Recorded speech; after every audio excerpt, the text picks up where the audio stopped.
अस्सलाम वालेकुम everyone.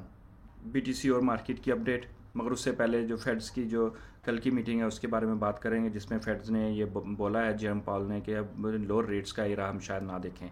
Markets के लिए ये अनसर्टनिटी है definitely. It's a bad news overall, but BTC जो है वो it's has against the inflation and the uncertain economy. तो लॉन्ग टर्म ये बुलिश न्यूज़ है अगर हम देखें तो। मगर स्टिल हम ये समझते हैं कि जी अगर फेड्स जो हैं वो रेट कट करेंगे तो मार्केट पैराबोलिक रैली करेगी। मगर ऑलरेडी जो बीटीसी है वो अच्छा खासा गेन कर चुकी है और अपने ऑल टाइम हाइज के ऊपर खड़ी हुई है और करेक्टिव स्टेट में भी है। साथ ही साथ ये जो अनसर्टन रिमार्क्स आ रहे हैं ये भी एक मार्केट को साइडवेज के, क्योंकि यहाँ साइडवेज है और थोड़ा सा इन्होंने फेकआउट करके हमें बुल ट्रैप करना है और मार्केट को करेक्टिव स्टेट में ले आना है। और इसके लिए ये जेरम पॉल जो है वो अभी अनसर्टन कंडीशन दे रहा है, मगर जो ट्रम्प है वो उसकी बात मान नहीं रहा। कल ट्रम्प आ जाएगा एक पॉजिटिव न्यूज़ लेके, ओ भाई ये लोग पागल हैं, हम इसको रेट कट कर देंगे, ऐसी पॉजिटिव न्यूज़ फ्लोट करेगी और बीटीसी अचानक से पम्प मारेगी और ऑल टाइम हाई को टच करके फिर नीचे चली जाएगी। ये भी सिनेरियो आ सकते हैं, हमने जेन में रखना है। मगर ओवरऑल जो सिनेरियो है इस वक्त वो इकोनॉमिक कंडीशन जो है वो अनसर्टन है। इसके बहुत सारे फैक्टर्स उसने डिस्कस किए हैं, वीडियो बहुत लंबी हो जाएगी अगर मैं उनमें डिस्कस करना चाहूँ तो। जो जो मेन कंसर्न है उसका जो सप्लाई शॉक्स हैं, सप्लाई शॉक्स क्या हैं जो पॉजिटिव और नेगेटिव होते हैं। इस वक्त उनका कंसर्न है कि इस वक्त नेगेटिव है। तो नेगेटिव सप्लाई शॉक्स क्या है कि भाई जो गुड्स एंड सर्विसेज हैं उनकी जो सप्लाईज़ हैं वो जो हैं वो इफ़ेक्ट होती हैं। उसके बहुत सारे फैक्टर्स होते हैं, उसकी बॉटलनेक्स हैं उसमें, जैसे वार हो गई या उनके अभी टैरिफ्स हुए हैं या इनकी जो सप्लाईज जो इफ़ेक्ट हो रही हैं, शॉर्टेज ऑफ लेबर हो सकती है, बहुत सारे फैक्टर्स होते हैं, उस पर बात हो सकती है। मगर अभी जो कंसर्न है फेड्स का वो है इन्फ्लेशन जो आउट ऑफ कंट्रोल है। अगर ये फेड्स जो है रेट कट करेंगे तो इन्फ्लेशन जो है बहुत वॉलेटाइल है पहले ही और ये इनसे आउट ऑफ कंट्रोल दोबारा हो जाएगी। तो इसलिए मैं पिछले 3-4 महीनों से आपसे यही अर्ज़ कर रहा हूँ कि फेड्स पागल नहीं है कि वो मुंह उठा के रेट कट कर देंगे। कर सकते हैं मगर बहुत कम। मगर अभी फ़िलहाल आगे भी मैंने आपको पिछली वीडियो में बोला था कि बहुत मुश्किल है। मगर बीटीसी को फ़र्क नहीं पड़ता इन चीज़ों से। ये सब वही बातें हैं कि भाई हम फेड्स पिवट कर लेंगे तो हम या पैराबोलिक रैली देखेंगे। मगर हम अगर बैक टेस्टिंग करें तो उससे पहले बीटीसी ने बहुत बड़ी बड़ी करेक्शंस की हैं। तो यहाँ भी मुझे वही सिनेरियो नज़र आ रहा है कि अभी हम ऑल टाइम हाई के करीब हैं, टेक्निकल लेवल्स के करीब हैं और यहाँ बीटीसी हमारे पिवट पॉइंट्स जो मैंने आपको डेट्स दे रखी हैं आगे, उनको बीटीसी टच करके इंशाल्लाह नीचे करेक्टिव करके हमें एक अच्छी बाइंग अपॉर्चुनिटी नीचे देगा।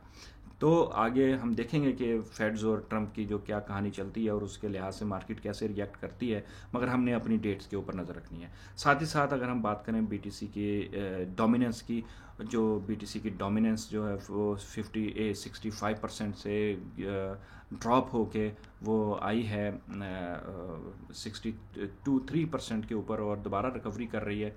उसके साथ ही साथ हमें बीटीसी की करेक्शन नज़र आई और यहाँ बड़ी अच्छी बाइंग हुई। ठीक है, और हमने ये जहन में रखना है कि जब बीटीसी की डोमिनेंस नीचे आ रही होती है तो जो ऑड्स डेफिनेटली रिकवर करते हैं और ये बीटीसी की डोमिनेंस ने अपनी सपोर्ट टेस्ट की है, साथ ही साथ ऑड्स ने अपना सारे टेक्निकल लेवल्स टेस्ट किए हैं। अब बीटीसी की डोमिनेंस जो रिकवर कर रही है तो साथ ही साथ जो ऑड्स हैं वो अपने वापस सपोर्ट टेस्ट के लिए आ रहे हैं। तो साइकिल को समझे, परेशान नहीं हुआ करें। अभी जो बीटीसी की डोमिनेंस है वो दोबारा बढ़ तो रही है, साथ ही साथ हमें ऑड्स में बाइंग अपॉर्चुनिटी दे रही है। तो वहाँ जहाँ जहाँ हमें सपोर्ट लेवल्स पे दोबारा ऑड्स नज़र आएंगे हम बाई करेंगे और इंशाल्लाह आगे जब दोबारा बीटीसी की डोमिनेंस पंप करके 65% या 68% को हिट करेगी तो ऑड्स अपने दोबारा की लेवल्स पे होंगे जहां हम बाइंग करेंगे।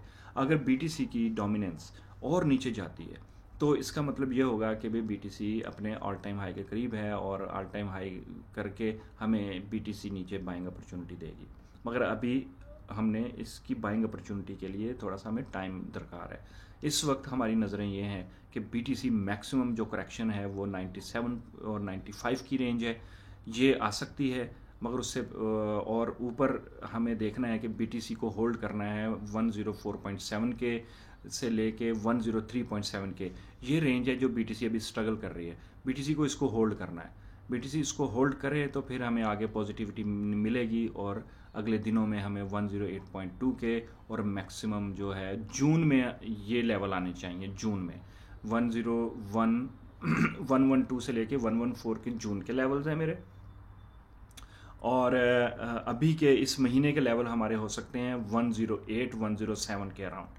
तो यहाँ से रिजेक्शन मिल सकती है हमें, उसके बाद यहाँ से अगर रिजेक्शन मिलती है, एक सिनेरियो ये है यहाँ से रिजेक्शन लेके बीटीसी हमें यहाँ 97 पे बाइंग दे, या फिर पहले 97 पे बाइंग दे और फिर हमें इसी महीने एंड में 107 और 108 के लगभग हमें लेवल्स हैं। उसके बाद जब मंथली क्लोज के बाद हमें ऑल टाइम हाई मिले, मेरा ये सिनेरियो है, जो मैंने आपको ऑलरेडी जून की डेट्स दे रखी, उसको मैं रिफ्रेश करूँगा अगली वीडियो में।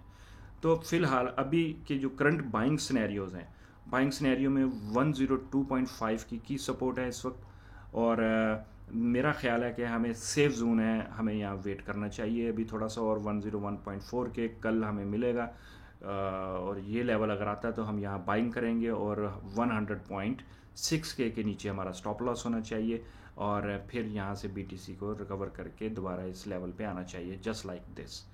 ये बीटीसी अगर इस सपोर्ट को टेस्ट करके क्विकली ऊपर आके क्लोजिंग देती है तो then it will be positive. अगर इस ट्रेंड लाइन के या 102.7 के नीचे स्ट्रगल करती है और इसके ऊपर क्लोज नहीं होती तो फिर ये डेंजर होगा, मगर अभी हमें नज़र रखनी है फ़िलहाल इन लेवल्स के ऊपर बाइंग के लिए। 101.5 के 102.2 के का ये रेंज है इस वक्त, यहाँ हमें करेक्शन मिल सकती है। अगर हमें कल बीटीसी की क्लोजिंग ऊपर मिलती है डेली की तो फिर हम दोबारा वैल्यूएट करेंगे और यहाँ हम बाइंग कर सकते हैं, मगर उसका स्टॉप लॉस फिर हमारा कहाँ होना चाहिए, 102.7 के नीचे। तो ये हमारा स्टॉप लॉस होगा और हमारी बाइंग यहाँ हो सकती है कल की 103.7 के। ये जेन में रखना है, ये की लेवल है इस वक्त, पॉइंट ऑफ कंट्रोल है करंट जो कंसोलिडेशन हो रही है उसका। तो बीटीसी को इसके ऊपर हमें क्लोजिंग मिलनी चाहिए डेली की, तो वो ज़्यादा सेफ है। डेली की ऊपर क्लोजिंग होगी तो हम बाइंग कर सकते हैं। Okay guys, good luck. Immediate stop loss फिर हमारा ये भी हो सकता है, थोड़ा रिस्की होगा, 103.2 के या 102.5 के फॉर बायर्स। तो हमारे जो लेवल्स होंगे वो 105.8, 108.2 और न्यू ऑल टाइम हाई के सिनेरियो में ये वाली रेंज हमने ज़हन में रखनी है। Thank you guys.